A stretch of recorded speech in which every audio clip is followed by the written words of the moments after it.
საქმეა, ასე რომ გაგრძელება შემოგთავაზებთ. ახლა კი სხვა თემა.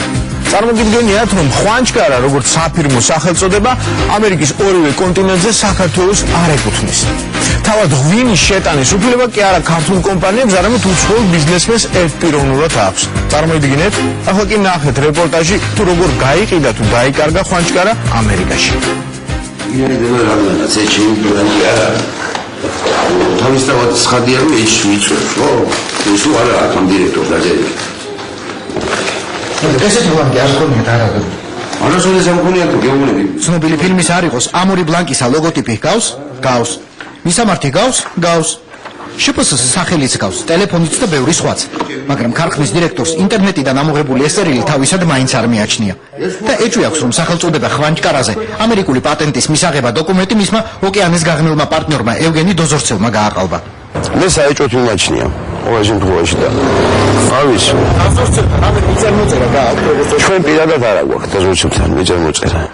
დოკუმენტი, რომელიც ქარხნის დღევანდელ დირექტორს უჭირავს და ამერიკის საპატენტო სააგენტოს ვებგვერდიდანაა ამობეჭდილი, მისი წინამორბედის ხელმოწერილია. ომარ ჭილიძე ახლად შპს რაჭულ ღვინოში მუშაობს, ოღონდ უკვე მთავარ ტექნოლოგად. ჯერ გთხოვს გადაუთარგმნო წერილი შინაარსი. ჩვენ ვაძლევთ მას უფლებას შეხედულებისამებრ ჩაატაროს ნებისმიერი სხვა რეგისტრაცია, რომელიც დაჭირდება, რაც ეხება ღვინო ხვანჭკარას. ეჭვი ნელ-ნელა უღრმავდება. მას ეს ჩემი ის არის საწყობილი არ იქნება არც ერთ ვარიანტს. ამ თუ მომწესად მომაწერიეს ხელი სხვა რამე გადამიტანებს. არ ვიცი. იცით რა მინდა თქვა? ამავე თარიღით წერილი თქვენთან თუ ინახება. არა, მე ამისთან წერილს პირველად ვხედავ. იმ წერილის საფუძველზე, რომლის ავტორობას შპს რაჭული ღვინო უარყოფს, ამერიკის საპატენტო უწყებამ ხვანჭკარის მარკაზე პატენტი 2006 წელს გასცა. იმ დღიდან ნიუ-იორკული შპს დოზორცევი და შვილები შეერთებული შტატების მთელ ტერიტორიაზე ამ სახელწოდების სრული ბატონ-პატრონია. პატენტის არსებობის შესახებ საქართველოში შემთხვევით გაიგეს და უკვე ძალიან შეეშინდათ. ამ დაზორცევს აქვს ექსკლუზიური უფლება სასაქონლო ნიშანზე, რასაც ქვია ხვანჭკარა. შესაბამისად, მას შეუძლია საერთოდ აკრძალოს ამ ნიშნით რამე საქონლის შეტანა, ან შეუძლია სხვა სახის სასმელს დაარქვას ხვანჭკარა და გამოუშვეს, რომ ამასაც ვერანაირ გაუკონტროლებს. ეს არის სასაქონლო ნიშნის მეპატრონი. დოზორცევმა უკვე იცის, რომ საქართველომ ამერიკული საადვოკატო ფირმა დაიქირავა და პატენტის წართმევას უპირებს. ამის პასუხი იყო ინტერვიუ, რომელიც რუსულენოვან ამერიკულ ინტერნეტ ტელევიზიას მისცა. ოქროსა და ბრინჯაოს მედლები გვაქვს მოპოვებული ამერიკაში. ქართულ ღვინოებში ძალიან ბევრი ენერგია, ჯანმრთელობა და ფული ჩავდა.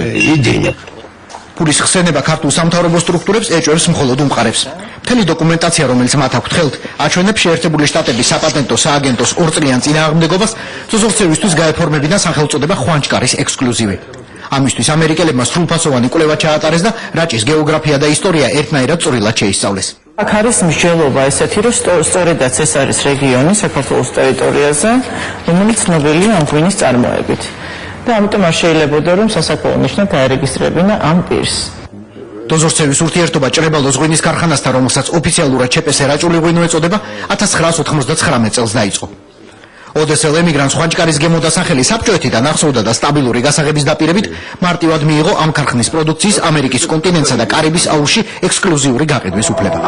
Компания Дозорцев & Son ევგენი დოზორცევი უარს ამბობს დაუგეგმავ სატელევიზიო ინტერვიუზე და მოუცხრელობას იმისეზებს. და ნამდვილი საბჭოურ ოდესური პასუხი აქვს კითხვაზე, რატომ შეიძლება ვერ ცნობდეს ხელმოწერილ წერილს მისი ქართველი ბიზნეს პარტნიორი. ამერიკული პატენტი ნამდვილად ომარ ჭელიძის წერილის საფუძველზე მოქცეს. არ ვიცი რატომ უარყოფს ამას. შეიძლება ადგილობრივი ამხანაგები აძალებენ ასე თქვას.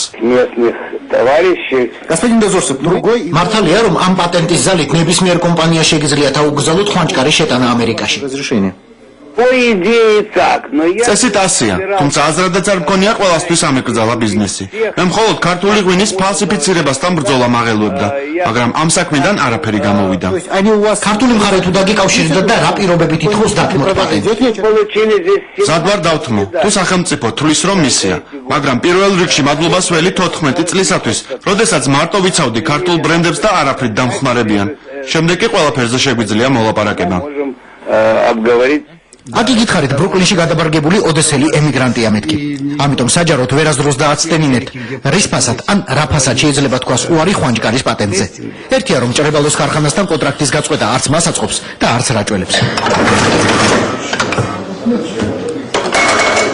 ფაქტი, რომ მთელი დედამიწის ზურგზე ხვანჩკარაზე ერთადერთი პატენტია გაცემული და ისიც ვინმე ოდესელი დოზორცევის ხელთაა, დინჯ რაჭველებსაც კი აფეთქებს.